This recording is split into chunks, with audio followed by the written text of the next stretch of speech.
an opportunity to do some things that we wouldn't normally be able to do if we were in our regular schedule in our regular buildings. And so we had this chance to say, we can think creatively and try something out here and just combine our classes. We have the flexibility to do that because of distance learning. We realized some of the kids were doing fine, but some of the kids were overwhelmed keeping track of their math, their science, their foreign language, their English, their government. And so we thought we could make it a little bit easier on them by taking one less thing off their plate.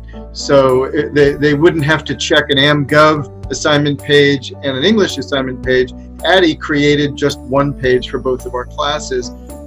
For a lot of years, we've done a culminating project with the 8th grade where we teach them about the 19th Amendment, which is the amendment added to the Constitution that granted female suffrage. This year we thought it was especially important to do that because it's the 100th anniversary of female suffrage in America. You know, NCS was founded by Phoebe Hearst. So Phoebe Hearst donated money to these early women's groups, and their colors, the colors of the National Women's Party, were purple and gold and also white.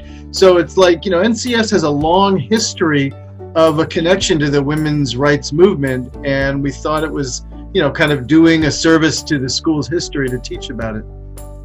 And I was able to come in and provide individual voices from each of the movements. So hearing voices like Sojourner Truth here as we read the Declaration of Sentiments. And then their final project was in the form of sort of an essay, but more a letter to their congressperson, either in support of or against the ERA, the passage now of the Equal Rights Amendment. So I think both of our classes worked really well to achieve the same goals. It also gets them to think outside of just the box of, oh, this is just English, or this is just math, or this is just history, to see how our courses combine together.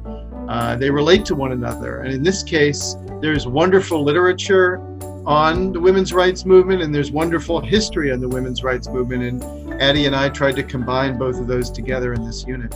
I learned so much from teaching with David and from doing this. And I think the kids were able to see us learning together and learning from each other, which I think might be the most important thing that we can give them.